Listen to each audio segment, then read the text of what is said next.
Olá, meu nome é Walter Perrone, eu sou acadêmico do primeiro período de Medicina da Universidade de Gurupi e hoje eu venho aqui falar para vocês um pouco sobre psoríase. Bom, a psoríase é uma doença relativamente comum, ela é de caráter crônico, uma vez que o indivíduo permanece com a doença ao longo da vida. Ela também é cíclica, tendo em vista que os sintomas aparecem e desaparecem de forma periódica, e ela é uma doença não contagiosa. Além disso, a psoríase ela pode se apresentar no indivíduo em forma de lesões cutâneas, lesões na pele, e essas lesões geralmente aparecem como placas avermelhadas, espessas. Elas são bem delimitadas, uma vez que a gente também consegue enxergar a olho nu a região dessas lesões. Elas podem apresentar alguma descamação e elas também podem surgir em qualquer parte do corpo.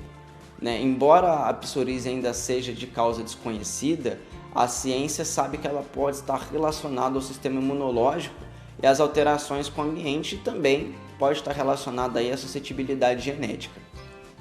Acredita-se que a forma como ela se manifesta, o processo de desenvolvimento, está ligado à atividade dos linfócitos T, que são células aí responsáveis pela defesa do organismo, uma vez que esses linfócitos começam a atacar as células da pele.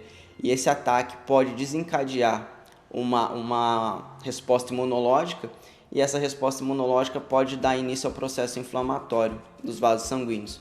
E uma vez que essas células da pele estão constantemente sendo atacadas, elas começam a aumentar a sua atividade mitótica, ou seja, elas começam a se produzir mais rápido. E essa produção mais rápida diminui o ciclo evolutivo dessa célula. Então ela vai para a superfície da pele, essa célula já vai para a superfície da pele de forma mais imatura. Essa imaturidade da célula pode gerar aí essas descamações. Além disso, as células mortas elas são eliminadas com uma ineficiência maior, por conta justamente dessa quantidade de células aí que estão sendo degradadas pelos linfócitos T. E essas células mortas elas podem até formar manchas espessas e mais escamosas na pele também. Também é frequente a associação da psoríase com artrite psoriática, que acomete aí as articulações do indivíduo, doenças cardiometabólicas, algumas doenças gastrointestinais também, e alguns tipos de câncer e distúrbios de humor. Quanto ao quadro geral, existe uma estimativa de que cerca de 1% a 3% da população mundial possua psoríase, e a psoríase ela pode se apresentar de diversas formas, mas a forma mais comum é a psoríase em placa. Ela é mais recorrente, ela chega a aparecer em cerca de 80 a 90% dos pacientes com psoríase. E embora a psoríase também possa aparecer no corpo, em qualquer parte do corpo, ela é mais frequente no couro cabeludo, nos cotovelos e nos joelhos. A duração dessas lesões é variável de acordo com cada organismo, e durante essa evolução as lesões elas podem mudar de tamanho, podem mudar a forma, inclusive a localização também das lesões pode ser alterada. Essas lesões elas podem surgir em qualquer fase da vida, mas é mais comum, é mais frequente que elas apareçam nos indivíduos antes dos 30 anos e depois dos 50 anos. E a forma que surge mais precocemente, normalmente ela apresenta um componente genético bem marcado, e é mais frequente em familiares já de pessoas que já possuem a psoríase. A causa da psoríase também é multifatorial, ou seja, dependem de múltiplos fatores, de vários fatores para que ela se expresse, e a ciência sabe que a hereditariedade tem um papel fundamental na apresentação da psoríase. Ela é uma doença que não tem cura hoje, mas existe um tratamento e é um tratamento eficiente. Cerca de 30% dos indivíduos que são acometidos com psoríase podem ter algum comprometimento articular por conta da artrite psoriática. E os portadores de psoríase também têm mais chance de apresentar hipertensão arterial, diabetes e obesidade também. Quanto aos sintomas, os indivíduos eles apresentam nas peles, nas lesões cutâneas, algumas manchas vermelhas com escamas, e essas escamas elas podem aparecer de forma esbranquiçada ou prateada. Também é comum perceber pequenas manchas brancas e escuras, que são residuais na pele, elas são residuais pós-lesão. A pele também se apresenta bastante ressecada e rachada, e essas rachaduras por vezes podem levar ao sangramento. Os pacientes também se queixam de coceira, queimação e dor nos locais de lesão. Além disso, a psoríase também pode acometer as unhas dos indivíduos, né? E o indivíduo pode ficar com a unha grossa, né, sulcada. Essa sulcada é como se fossem fendas aparecendo na unha. A unha também ela pode se descolar e ela pode apresentar algumas depressões também na unha. Também é comum que os indivíduos apresentem inchaço e rigidez nas articulações por conta da artrite psoriática. Em alguns casos moderados pode haver o desconforto também por conta dos sintomas, né? No entanto, é mais comum ver nos casos graves que as lesões elas costumam ser dolorosas e pode provocar algumas alterações aí que podem impactar significativamente aí a qualidade de vida e a autoestima do paciente. Além disso, existem outros fatores também que aumentam a chance de aquisição ou da piora do quadro de psoríase, né? Entre elas a gente tem o histórico familiar, né? Estima-se aí que entre 30% a 40% dos pacientes que possuem psoríase têm histórico familiar da doença na família. O estresse também é um fator que pode prejudicar aí, porque a ciência sabe que as pessoas com alto nível de estresse acabam tendo um comprometimento aí no sistema imunológico, fica com o sistema imunológico mais debilitado. A obesidade também é um fator que pode aumentar a chance de aquisição ou de piora do quadro, tendo em vista também que as pessoas obesas elas têm a maior superfície de contato entre as peles e, por consequência, maior atrito. Tempo frio, seco também pode auxiliar na piora do quadro da psoríase. Consumo de bebida alcoólica e tabagismo também tende a piorar o quadro. Quanto aos tipos de psoríase, a mais comum é a psoríase em placas, né, ou psoríase vulgar, né, ela é a manifestação mais comum da doença e ela costuma formar placas secas, avermelhadas, com algumas escamas. Como eu disse, essas escamas podem ser prateadas ou esbranquiçadas. Essas placas normalmente coçam e algumas vezes pode doer também. E ela pode atingir todas as partes do corpo, inclusive as genitais. Nos casos mais graves, a pele em torno das articulações também pode rachar e também pode sangrar por conta do movimento articular. Existe também a psoríase ungueal, né, que afeta as unhas das mãos e dos pés, né? Ela faz com que a unha cresça de uma forma anormal. Essa unha ela pode engrossar, pode escamar, pode mudar de cor e ela pode inclusive se deformar. Existem alguns casos aí que a unha chega até a descolar do leito ungueal também do dedo. Existe também a psoríase do couro cabeludo, né, que surge ali nas áreas mais avermelhadas, também com escama próxima à região do couro cabeludo ali. E essas escamas elas são mais espessas e elas aparecem principalmente após o indivíduo coçar o couro cabeludo, né? O paciente ele pode inclusive perceber esses flocos de pele morta nos cabelos, nos ombros, especialmente depois de coçar o couro cabeludo, né? E essa pele que solta, essas escamas que soltam, se assemelham muito à caspa.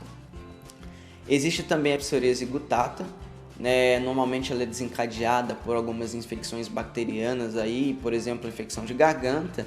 Ela é caracterizada por pequenas feridas em forma de gota.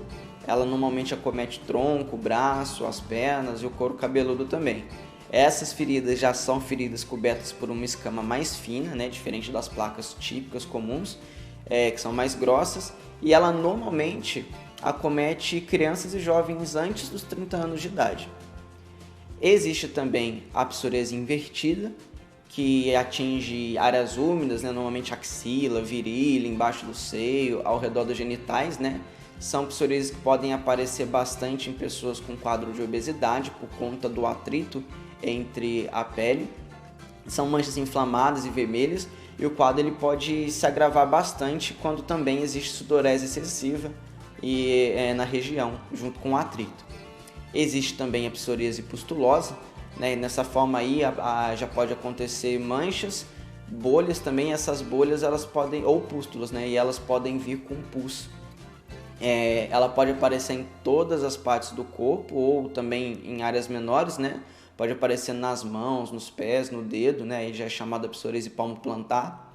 Geralmente é um tipo de psoríase que se desenvolve rápido, com bolhas de pus, né? E aparece poucas horas depois da pele se tornar vermelha, né? A psoríase pustulosa generalizada, inclusive, pode causar febre, calafrio, coceira intensa e fadiga no indivíduo. Existe também a psoríase eritrodérmica, que é uma psoríase menos comum, que ela acomete o corpo todo do indivíduo. ela pode ser desencadeada aí por queimadura, tratamentos mais intempestivos aí, com o uso ou retirada abrupta de corticoides, por exemplo, e outras infecções do tipo, ou até mesmo a psoríase mal controlada. Existe também, por último, aí a psoríase atropática, que é a conhecida como artrite psoriática, né? Ela normalmente vai acometer as articulações do indivíduo, né? Ela é mais comum nas articulações dos pés, da mão, da coluna, das juntas dos quadris também. Ela pode causar aí rigidez progressiva e até algumas deformidades permanentes.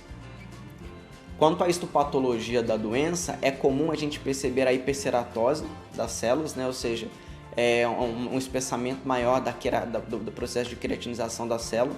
Existe também a paraceratose, né, que gera descamação, que é uma anormalidade no processo de queratinização da célula. Pode aparecer a ausência da camada granulosa e a cantose irregular dos cones com o adelgaçamento da porção suprapapilar. Essa cantose é nada mais nada menos que um espessamento, um aumento da parede do tecido epitelial, justamente por essa atividade mitótica mais acelerada, né? Normalmente elas ocorrem por conta de uma alteração na diferenciação das células, né, e por grande hiperplasia epidêmica também. É comum a presença de neutrófilos agregados, né, juntos a essas células paraceratósicas aí, acúmulo intra ou subconial de leucócitos polimorfonucleares, né, no caso, por exemplo, os neutrófilos, conhecido aí como microabscesso de Munro. Também é comum um espessamento marcante do extrato córneo com zonas sobrepostas de paraceratose, né, a retenção dos núcleos da célula aí. Uma epidemia moderada e acentuadamente hiperplásica, né, ou seja, com bastante quantidade de células e com ampliações das projeções de rede e alongamento até uma profundidade mais uniforme da derme. A gente consegue perceber na lâmina que a epidemia, que o tecido epitelial, ele chega até a parte mais horizontal da derme, que é mais uniforme. É comum uma atividade mitótica aumentada na epidemia inferior, um adelgaçamento também, uma parte mais fina da epiderme sobre as papilas dérmicas, né? E uma pequena quantidade de infiltração inflamatória a partir das células mononucleares que existem ali na derme superficial também é comum. Quanto aos tratamentos, o tratamento ele é individualizado, cada indivíduo vai ser tratado de uma forma e cada tipo de psoríase também é tratado de uma forma. Nos casos leves aí é indicado hidratar a pele, aplicar alguns medicamentos tópicos, né, pomadas, cremes nas regiões de lesão e também é orientado a exposição diária ao sol nos horários e nos tempos mais adequados e seguros para o paciente. E já nos casos moderados é indicado a exposição da luz ultravioleta A ou da luz ultravioleta B, né, de banda estreita. A ultravioleta B, inclusive, ela é bacana porque ela tem menos efeitos adversos e aí ela pode ser até indicada para gestantes. Também é comum aí o uso de medicamentos como os psoralenos, que auxiliam aí nesse processo de absorção do raio da luz ultravioleta A. Já nos casos graves é necessário iniciar o tratamento com medicação, né, seja por via oral ou seja o injetável. Né? E os tipos de tratamento mais comuns são os tratamentos tópicos, como eu disse, com medicação tipo creme, pomada, que é aplicado direto na lesão, né? Isso aí para os casos mais leves. Os tratamentos sistêmicos com medicamento, comprimido ou injeção, né, já é indicado já para paciente com psoríase moderada ou grave. Tratamentos biológicos também, com alguns medicamentos injetáveis, né, os chamados anti-TNFs aí, normalmente as anti-interleucinas, por exemplo, também para indivíduos graves ou moderados, né, e a fototerapia. É importante lembrar que a psoríase ela tem um impacto significativo na qualidade de vida do paciente. Aí, em alguns casos, também é aconselhável o acompanhamento psicológico desse indivíduo, até o desaparecimento dos sintomas, né, pelo menos. E quanto à prevenção, é interessante que o indivíduo tenha um estilo de vida saudável, que ele se alimente bem, que ele pratique atividade física, que ele se exponha ao sol em horários seguros. Tudo isso corrobora para que o indivíduo tenha menos expressividade da psoríase, né, que ela apareça com menor frequência e que ela não se manifeste de maneira mais grave no corpo do indivíduo. Bom, essas são as referências que eu utilizei para realizar esse vídeo para vocês, espero que todos tenham gostado. E por hoje é isso, gente. Muito obrigado pela atenção de todos e para quem assistiu até agora o vídeo.